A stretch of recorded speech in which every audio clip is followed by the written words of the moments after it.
सूर्यगढ़ नाम का एक बहुत ही खूबसूरत और खुशहाल गांव था। वहां के सारे लोग भोले भाले थे। उसी गांव के किनारे एक घना नीलवन नामक जंगल था। उस जंगल से लोग गुजरने से भी डरते थे। नीलवन जंगल में भैरव नाम का एक प्रसिद्ध लुटेरा अपने पूरे परिवार के साथ रहता था। उसका डर इतना था कि नीलवन जंगल से गुजरने वाले राहगीर उसका नाम सुनकर ही कांप उठते थे। वह सिर्फ लूटता नहीं था, बल्कि उसका सामना करने पर किसी की जान लेने से भी संकोच नहीं करता था। एक दिन की बात है, दोपहर का समय था। भैरव अपने घर के आंगन में आराम से लेटा हुआ था। तभी उसकी पत्नी कलावती, जो व्यवहार से बेहद लालची और गुस्सैल थी, वह गुस्से में पैर पटकती हुई उसके पास आई। अरे तुम अभी तक यहाँ आराम फरमा रहे हो? देखो दोपहर होने वाली है। क्या आज भी घर में ही पड़े रहने का इरादा है? घर में अब एक आना तक नहीं बचा है और तुम्हें नींद सूझ रही है। ऐसे पड़े रहने से कुछ नहीं होगा, समझे? अरे भाग्यवान, जरा शांत हो जाओ, थोड़ा सांस तो ले लो। अभी पिछले हफ्ते ही तो लूट करके आया हूँ। थोड़ा आराम तो करने दे शरीर को। और जो लूट करके लाया था वो इतनी जल्दी कैसे पूरा हो गया? वो सब मैं नहीं जानती। मैंने कहीं बाहर तो फेंका नहीं है। तुम्हें घर आए हुए 7 दिन हो चुके हैं भैरव, 7 दिन। और अभी मेरे हाथ में कुछ नहीं बचा है, सब खर्च हो गया। अभी कब जाओगे अगली लूट करने? देखो सूरज सिर पर आने वाला है। अमीर जागीरदारों और व्यापारियों के निकलने का यही सही समय है। अगर दोपहर बीत गई तो कोई अमीर उस रास्ते से नहीं गुजरेगा, फिर खाली झोली ही लौटना पड़ेगा। अरे भाग्यवान, चुप हो जा। तू तो मेरी जान के पीछे ही पड़ गई। जा रहा हूँ, चिंता ना कर। और ये लूट और चोरी शब्द का इस्तेमाल धीरे किया कर। तुमने सुना नहीं, दीवारों के भी कान होते हैं। अभी 2 दिन ही तो हुए हैं पिछली लूट का मामला शांत हुए। हमें जल्दबाजी नहीं करनी चाहिए। जो पहले लूट की थी वो लोग अभी तक नहीं भूले हैं। गांव वाले अभी भी उसकी बात करते हैं।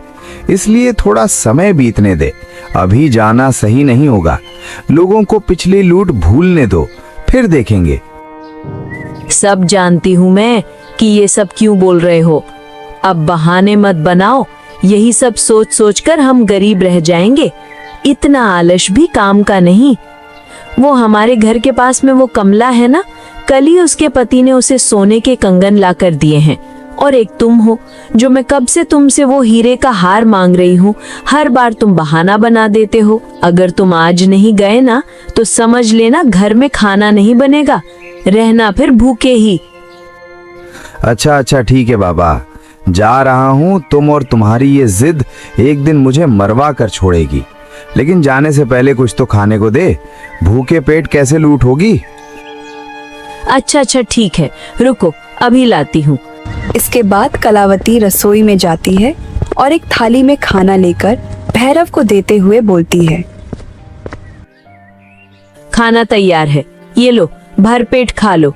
और हाँ, जल्दी से खा लो, तुम्हें देर हो रही है। अगर देरी से गए तो कुछ हाथ नहीं लगेगा। जल्दी खाओ और निकलो। मेरी बात मानोगे तो फायदे में रहोगे। और कान खोल के सुन लो, इस बार वो सोने का हार लिए बिना घर में कदम मत रखना। मुझे वो हार हर हाल में चाहिए। मैं भी तो दिखाऊं गांव वालों को कि मेरे पति की क्या शान है। ठीक है, अभी जा रहा हूँ। इस बार बहुत सारों की लूट करूंगा और सबसे कीमती चीजों को ही लूटूंगा। तुम बस दुआ करना कि कोई मोटा बकरा जाल में फंस जाए। भैरव खाना खा पीकर अपनी चाकू और खंजर कमर में डालकर जल्दी नीलवन जंगल की ओर निकल पड़ता है। भैरव जंगल के एक घने पीपल के पेड़ के पीछे छिप गया। वहां से वह दोनों तरफ देख सकता था और उसके आसपास झाड़ियों की वजह से उसे कोई नहीं देख सकता था। तभी गांव के एक आदमी मोहन काका अपने हाथ में एक पुराना झोला लटकाए डरे सहमे कदमों से गांव की तरफ जा रहे थे। तभी सामने से उसके गांव का एक और आदमी आता दिखाई दिया जो शहर की तरफ जा रहा था। वह मोहन काका को देखकर बोला, अरे मोहन काका रुकिए, कैसे हो आप और कहां से आ रहे हो? इस सुनसान जगह से, वो भी अकेले? हाँ बेटा, जानता हूँ ये बहुत खतरनाक रास्ता है। यहाँ लूटपाट होती रहती है, पर क्या करूँ, मेरी बेटी की शादी सिर पर है, इसलिए मजबूरी है। वो तो है काका, पर आप शहर क्यों गए थे? और इस थैले में क्या है? लगता है कोई कीमती सामान है। शादी के गहने वगैरह हैं क्या? हाँ बेटा, इसमें पैसे हैं। वो बेटा, मेरे पास मेरी बेटी की शादी के लिए पैसे नहीं थे, तो मैंने शहर के एक व्यापारी से कर्ज लिया है। बस वही पैसे लेकर जा रहा हूँ। मुझे जल्द से जल्द गांव पहुंचना है, और मैंने सुना है इस जंगल में लुटेरों का बहुत बोलबाला है। सिर्फ बोलबाला नहीं काका, यहाँ मौत का भी डर है। आप बहुत ध्यान से जाइएगा। भैरव नाम का लुटेरा इसी जंगल में रहता है। हो सके तो तेज कदमों से निकल जाइए। बेटा, ये रास्ता मेरे लिए नया नहीं है। मैं बहुत बार यहाँ आया जाया करता था, पर अभी कुछ दिनों से यहाँ बहुत चोरियां होने लगी हैं। जवानी में तो मैं यहाँ आंख बंद करके भी चल लेता था, पर अब बुढ़ापा है और पास में ये अमानत है, इसलिए डर लग रहा है। खैर, भगवान का नाम लेकर चलता हूँ। तुम अपना ध्यान रखना। मोहन काका, मैं आपके साथ चलता हूँ। आपको ये जंगल पार करवा देता हूँ और आप बिना किसी डर के गांव पहुंच जाओगे। नहीं नहीं बेटा, तुम्हें भी तो अपना काम पर जाना है। तुम्हें क्यों परेशान करूं? तुम जाओ और अपना काम करो, मैं चला जाऊंगा। जो होगा देखा जाएगा। ये सुनकर वह राहगीर वहां से चला जाता है। मोहन काका कांपते हाथों से अपना थैला कसते हुए आगे बढ़ते हैं। भैरव, जो झाड़ियों के पीछे से यह सब देख और सुन रहा था, उसके चेहरे पर एक लालची मुस्कान आ गई। जैसे ही मोहन काका उस पीपल के पेड़ के पास पहुंचे, भैरव अचानक उनके सामने कूद पड़ा। बस वहीं रुक जाओ बुढ़े। एक कदम भी आगे बढ़ाने की कोशिश की तो पूरा का पूरा खंजर पेट में मार दूंगा, समझे? कौन हो तुम और मेरा रास्ता क्यों रोक रहे हो? मुझे जाने दो भाई, मेरे पास कुछ नहीं है, बस ये एक पुराना थैला है। अबे नाटक बंद कर बुढ़े, मुझे सब पता है तेरे उस झोले में क्या है। चुपचाप वो थैला मेरे हवाले कर दे, नहीं तो अपनी जान से हाथ धो बैठेगा। अरे नहीं नहीं बेटा, कैसी बातें कर रहा है तू? मुझ गरीब पर दया करो। इस झोले में तो बस रास्ते के लिए थोड़ा खाना और कपड़े हैं। मेरे जैसे बूढ़े आदमी के पास पैसे कहां से आएंगे? मुझे जाने दो। अच्छा, इस झोले में खाना और कपड़े हैं? तू क्या मुझे बुद्धू समझता है जो तेरी बात मान लूंगा? मैंने उस राहगीर और तेरी सारी बातें सुन ली थी। तेरी बेटी की शादी है, इसलिए तू बहुत सारा कैश और गहने लेके जा रहा है। झूठ मत बोल। मुझे तेरा खाना नहीं, वो पैसा चाहिए जो तूने उस कपड़े के नीचे छिपा रखा है। ला वो झोला दे मुझे। अरे मैं सच कह रहा हूं बेटा, मेरे पास जो कुछ भी है वो मेरा नहीं है, सब मेरी बेटी की शादी के लिए है। मैंने पड़ोस के गांव से कर्ज लिया है। अगर ये पैसे तुमने लूट लिए तो मेरी बेटी की शादी नहीं हो पाएगी, उसकी डोली नहीं उठ पाएगी। मुझ पर रहम करो बेटा, मुझे जाने दो। तेरी बेटी की शादी तो मैं क्या करूं? मुझे इससे क्या? तेरी बेटी की शादी हो या ना हो, मेरा पेट तो लूटने से भरेगा ना। अब चाहे वो तेरी बेटी की शादी का पैसा हो या कोई और, अभी सीधे सीधे वो झोला देता है या चला दूं खंजर। भैरव ने एक झटके में मोहन काका के हाथ से वह झोला छीन लिया। मोहन काका जोर जोर से चिल्लाने लगा। अरे कोई है यहाँ? मेरी मदद करो। ऐसा मत करो बेटा, मेरा पूरा परिवार जीते जी मर जाएगा, हम बर्बाद हो जाएंगे।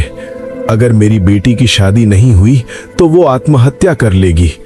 छोड़ दो, मुझे जाने दो, तुम्हें मेरी बेटी की हाय लगेगी। अबे चुप, बहुत हो गया तेरा ड्रामा। अगर एक शब्द और निकला तो ये चाकू सीधा तेरे पेट में घोंप दूंगा। भाग यहाँ से।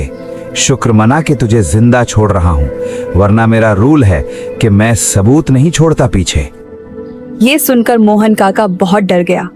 भैरव के हाथ में चाकू देखकर उसके बोलने तक की हिम्मत नहीं हो पाई। और फिर मोहन काका डर के मारे रोते बिलखते भाग गया। भैरव ये देखकर बहुत खुश हुआ। इतने पैसे देखकर उसकी आंखें फटी रह गईं। अरे वाह, इसमें तो बहुत सारे पैसे हैं। आज तो अच्छी खासी लूट हो गई। अभी घर जाता हूँ और अपने पिताजी को दिखाता हूँ। भैरव खुश होकर घर की ओर चल पड़ा। घर पहुंचकर सीधा वो अपने पिताजी के पास पहुंचा। पिताजी, देखो आज मैं कितनी बड़ी चोरी करके लाया हूँ। आज का दिन मेरे लिए बहुत अच्छा था। आज तो बहुत बड़ी लूट हाथ लगी है। पास के गांव का एक बूढ़ा अपनी बेटी की शादी के लिए मोटी अमानत लेके जा रहा था। मैंने उसकी सारी अमानत लूट ली। वो बोल रहा था कि उसने सारे पैसे अपनी बेटी की शादी के लिए कहीं से कर्ज लेके आया है। निढाल होकर चारपाई पर बैठे उसके बुजुर्ग पिता लालचंद ने जब ये सुना तो उनका चेहरा गुस्से और दुख से भर गया। धिक्कार है तुझ पर भैरव, तुझे बिल्कुल भी शर्म नहीं आती। तू किसी की बेटी की शादी के पैसे चुरा लाया। तुझे पता है तुमने कितना बड़ा पाप किया है। ये पैसा नहीं, उस पिता के आंसू और उस बेटी की जिंदगी है। तूने उसके पूरे घर की खुशियां उजाड़ दी। ये पाप है, घोर पाप। पाप और पुण्य की बातें आप रहने ही दीजिए पिताजी। ये आपको शोभा नहीं देती। जब आपने मुझे बचपन में ही मुझे लूट करना सिखाया था तब ये पाप नहीं था क्या? तब ये आपको पाप नहीं लगा? तब तो आप कहते थे कि दुनिया से छीन कर ही अपना पेट भरा जा सकता है। अब बुढ़ापे में बड़े ज्ञानी बन रहे हो। हाँ, मैंने बहुत पाप किए हैं और उन पापों की सजा आज तक भुगत रहा हूँ। जब मैं जवान था तब मुझे भी लगता था कि डर और ताकत ही सब कुछ है। लेकिन देख, आज मेरी हालत, शरीर बीमारियों का घर बन गया है। रात को नींद नहीं आती। मुझे हर पल उस पाप का बोझ महसूस होता है। इसलिए बेटा, मैं नहीं चाहता कि तुम भी उसी नर्क में जाओ। भैरव, अभी भी वक्त है, सुधर जाओ। मेरे कहने पर शुरू किया था तो अब मेरे कहने पर रुक भी जाओ। हमारे पास जो थोड़ी बहुत जमीन है उस पर मेहनत करो। हम रूखा सूखा खा लेंगे पर इज्जत की रोटी खाएंगे। अरे पिताजी, इज्जत की रोटी से पेट नहीं भरता और ना ही बीवी के लिए सोने का हार आता है। आप इतने परेशान क्यों हो रहे? मैं आपसे ज्ञान लेने नहीं आया। जो लूट कर लाया हूँ वो दिखाने आया हूँ। मुझे आपके प्रवचन सुनने का कोई शौक नहीं है। मुझे जो करना है मैं वो करूँगा। माँ की मर्जी, आपकी मर्जी, ये सब मेरे लिए कोई मायने नहीं रखती। बेटा, मेरी बात मान ले। मुझे तेरा भविष्य देख के घबराहट होती है। नियति सबका हिसाब करती है बेटा। आज तूने किसी को रुलाया है, किसी का दिल दुखाया है। कल नियति तुझे रुलाएगा। इसलिए पहले ही संभल जा बेटा। बस बहुत हो गया पिताजी। मेरे पास आपकी ये फिजूल बातें सुनने का कोई समय नहीं है। मैं जा रहा हूँ सोने। कल सुबह फिर से निकलना है। भैरव पैर पटकता हुआ अंदर चला गया और लालचंद सिर पकड़कर बैठ गया। अपनी परवरिश को कोसते हुए वह अपनी करनी पर पछतावा कर रहा था। इसी तरह एक हफ्ता बीत गया।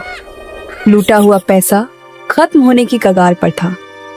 भैरव फिर से जाने की तैयारी कर रहा था। तभी उसकी पत्नी कलावती आई और बोली, मेरी बात ध्यान से सुनो जी। जा तो रहे हो पर अपने पिताजी की बात को अनसुना कर देना। अगर लूट नहीं करोगे तो हम खाएंगे क्या? वो तो अब बुढ़ापे में सठिया गए हैं। वो चाहते हैं कि हम भी उनकी तरह गरीबी में सड़ें। तुम अपना काम अच्छे से करो। वैसे पिछली बार जो लाए थे वो तो खर्च हो गया। अभी इस बार और भी ज्यादा लूट कर लाना। अरे तुम चिंता मत करो, तुम बस देखती जाओ मैं क्या करता हूँ। वैसे मेरा बेटा कहाँ पर है? नजर नहीं आ रहा, बुलाओ उसे। तभी रघु दौड़ता हुआ भैरव के पास आया। उसे देख भैरव बोला, ये देख मेरे शेर, तेरे लिए क्या लाया हूँ। उसने पिछले हफ्ते की लूट से बचाए हुए कुछ सामान निकाले और अपने बेटे रघु को दे दिए।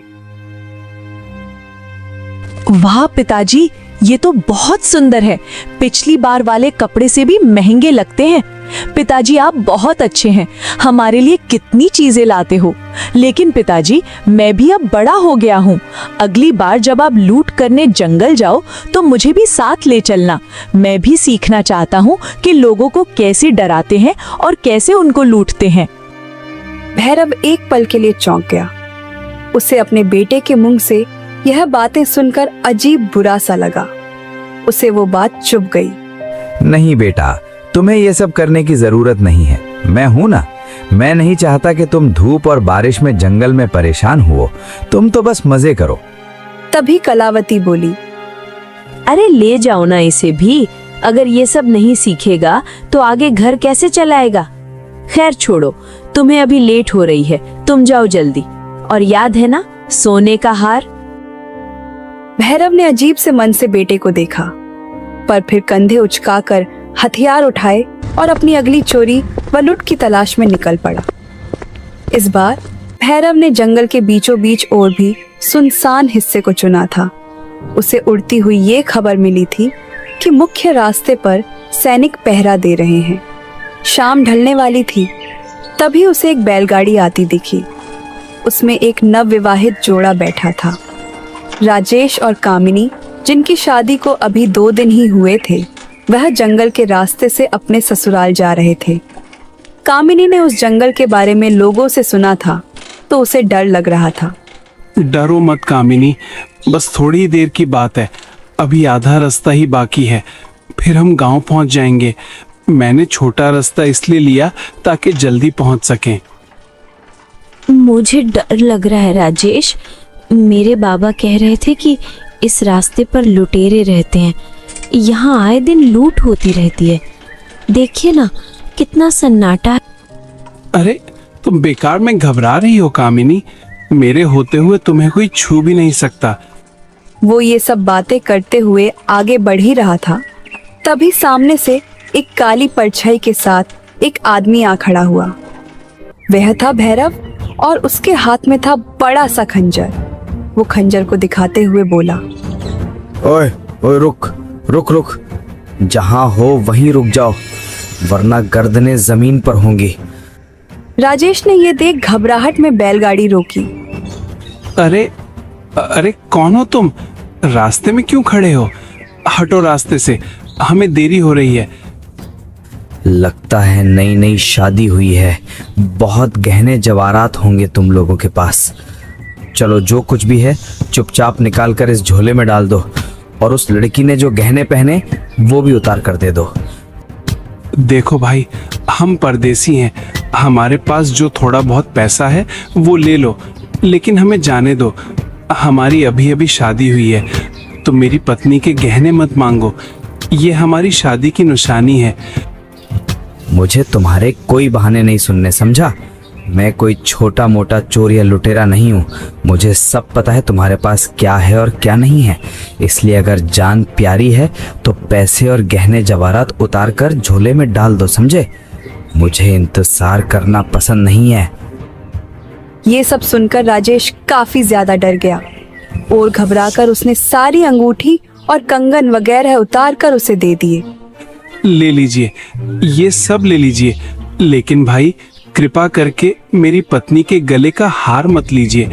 इसे छोड़ दीजिए। ये मेरी माँ की आखिरी निशानी है।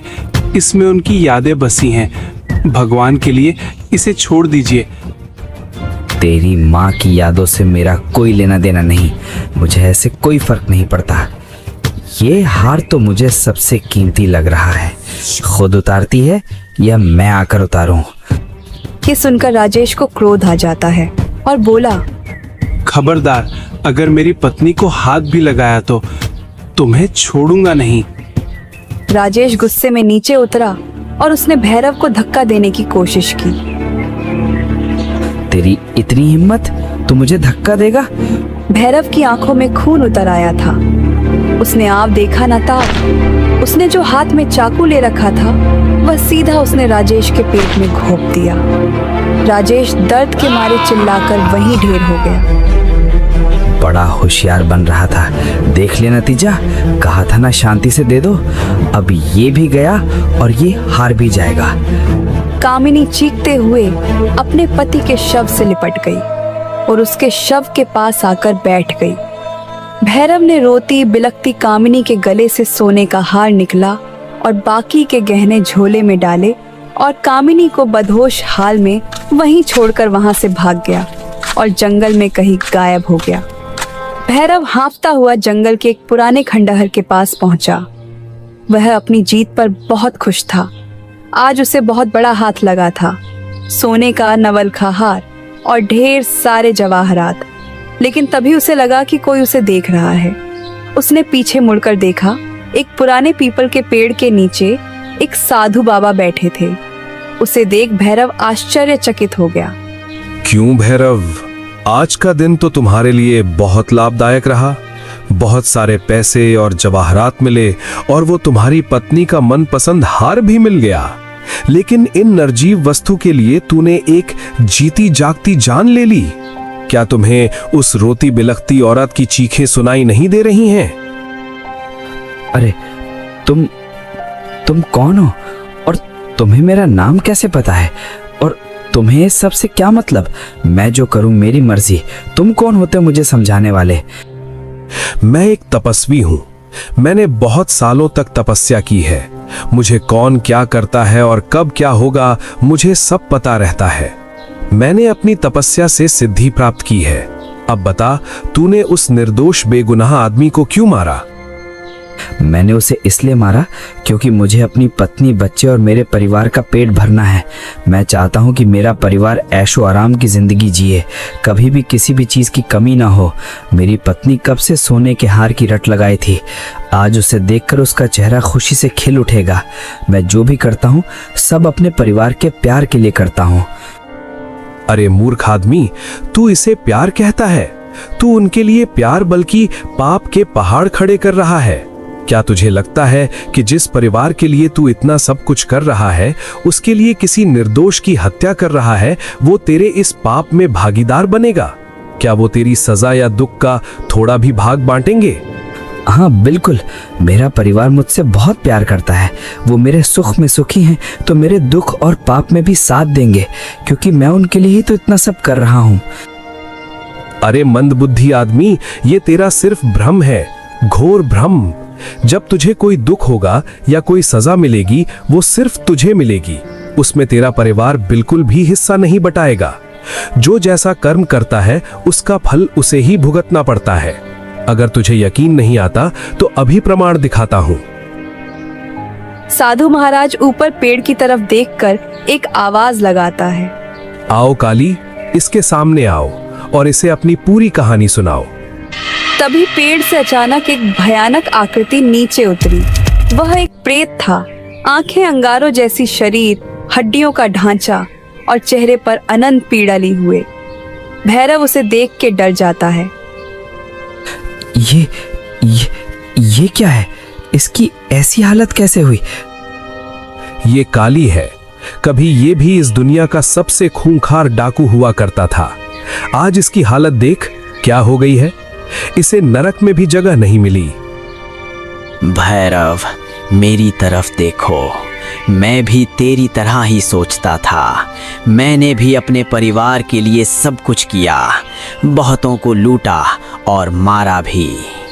मुझे लगता था कि मेरा परिवार मेरे साथ खड़ा रहेगा, मुझे कुछ नहीं होने देंगे। लेकिन जब मैं मरा तो मेरे पापों की सज़ा सिर्फ मुझे मिली, और ऐसी सज़ा जिसे सुनते ही रूह कांप जाती है। मुझे भूख लगती है पर खा नहीं सकता, प्यास लगती है पर पानी गले से नहीं उतर पाता। मैं हजारों सालों से इस पेड़ पर उल्टा लटक कर तड़प रहा हूँ। मुझे कहीं भी मोक्ष की प्राप्ति नहीं हुई। मेरा परिवार, वो तो मेरे मरने के बाद मेरा धन बांटकर मजे कर रहा है। नहीं, ऐसा नहीं हो सकता। मेरा परिवार ऐसा नहीं है। ये सब मुझे भी लगता था। अगर तुझे कोई शक है तो जा, अभी जा और अपने परिवार से पूछ कि क्या वे तेरे द्वारा किए गए पापों और हत्याओं की सजा में हिस्सा लेंगे। पूछ कर देख। हाँ भैरव, जा, ये तेरी आखिरी परीक्षा है। अगर उन्होंने तेरा पाप और सजा में हिस्सा बांट लिया तो हम हार स्वीकार कर लेंगे, लेकिन अगर उन्होंने मना कर दिया तो तुझे सब कुछ समझ में आ ही जाएगा। भैरव असमंजस से भरा हुआ अपने घर की ओर भागा। उसका दिल जोर जोर से धड़क रहा था। वह थके हारे घर पहुंचा। उसके मन में वही सब चल रहा था। अरे आ गए आप, बताओ क्या लाए हो आज? वो मेरा सोने का हार लाए हो कि नहीं? भैरव ने जेब से खून से सना वह सोने का हार निकाला और कलावती के हाथ में रख दिया। हे भगवान, आहा, इतना सुंदर हार।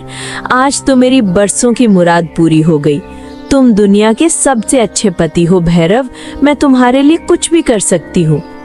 ये सुनकर भैरव ने एक गहरी सांस ली और गंभीर होकर बोला, रुको कलावती, तुम्हें पता है आज इस हार को लाने के लिए मुझे एक बहुत बड़ा पाप करना पड़ा। मैंने एक आदमी की हत्या कर दी, एक सुहागन का सुहाग उजाड़ दिया। मैं एक हत्यारा बन गया हूँ। तो इसमें नई बात क्या है? चोरी, डकैती, लूटपाट में तो ये सब होता ही रहता है। मुझे बस हार मिल गया तो मैं बहुत खुश हूँ। अरे कलावती, समझने की कोशिश करो। मैं जब घर लौट रहा था तब मुझे एक सिद्धि प्राप्त साधु मिले। उन्होंने कहा है कि इस पाप की सजा बहुत भयानक और खौफनाक होगी। नरक में मुझे तड़पाया जाएगा। काली डाकू की तरह मैं भी भूत बन जाऊंगा। मैं ये सब तुम्हारे और परिवार के लिए कर रहा हूँ। तो बताओ, क्या तुम मेरे इस पाप में मेरी भागीदारी बनोगी? क्या तुम उस सजा का आधा हिस्सा लोगी जो मुझे नरक में मिलने वाली है? कलावती के हाथ रुक गए। वह एकदम शांत हो गई। उसने हार को गले से दूर किया और भैरव को ऐसे देखा जैसे वह पागल हो गया हो। ये क्या बकवास कर रहे हो? मैं आपके पाप और सजा की भागीदार क्यों बनूं? मेरा काम घर बार और कुन बच्चों को संभालना है। तुम्हारा काम कमा कर लाना है। तुम चाहे चोरी करो, डकैती करो या मेहनत मजदूरी करो, ये तुम्हारी जिम्मेदारी है। मैंने तो सिर्फ एक हार मांगा था, ये नहीं कहा था कि जाकर किसी की हत्या कर दूं। पाप तुमने किया है, सजा भी तुम ही भुगतोगे। मैं नरक में सजा क्यों भुगतूं? ये सुनकर भैरव सन्न रह गया। उसे अपने कानों पर विश्वास नहीं हो रहा था। कलावती, ये तुम क्या कह रही हो? मैं तुम्हारे लिए ही तो ये सब करता हूँ। मेरे लिए नहीं, तुम अपनी जिम्मेदारी निभा रहे थे। इसमें मेरे लिए क्या है? मुझे इस पाप वाप के चक्कर में मत डालो। मुझे नरक में नहीं जाना। भैरव का दिल टूट गया। अब वह लड़खड़ाते हुए अपने पिता के पास पहुंचा और बोला, पिताजी, क्या मैं आपसे एक बात पूछूं? आप तो मेरे अपने हैं। क्या आप मेरे पापों की सजा का बोझ बांटेंगे? क्या आप मेरे जुल्मों के हिस्सा बनेंगे? बेटा, मैंने तुझे पहले ही कहा था, अपने कर्म का फल व्यक्ति को अकेले ही भोगना पड़ता है। मैं तेरे पापों का हिस्सा नहीं बटा सकता। मुझे अपने ही पापों का प्रायश्चित करने के लिए कई जन्म लेने पड़ेंगे। भैरव की आखिरी उम्मीद उसका बेटा रघु था। वह रघु के पास जाकर बोला, रघु बेटा, तू तो मुझसे बहुत प्यार करता है ना, तो क्या तू अपने पिता के साथ नरक में चलेगा? क्या मेरी सजा में हिस्सा बटाएगा? नहीं पिताजी, मेरे गुरुजी कहते हैं कि पापी को नर्क में कढ़ाई में तला जाता है। मुझे डर लगता है, मैं नर्क नहीं जाना चाहता। आपने चोरी की है, सजा आपको ही मिलेगी। मुझे माफ कर दो पिताजी।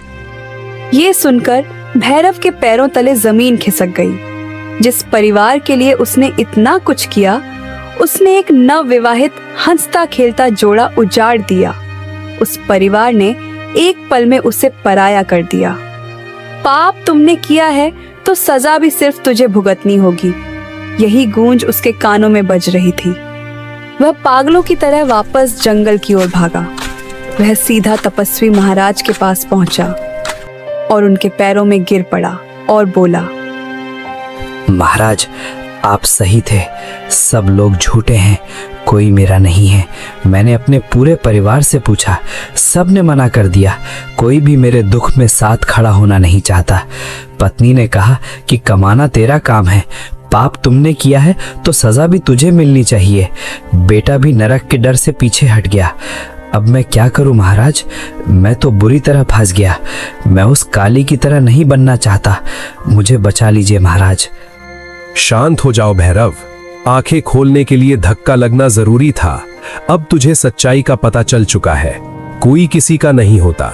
जो जैसे जैसे कर्म करता है उसका फल उसे स्वयं ही भुगतना पड़ता है।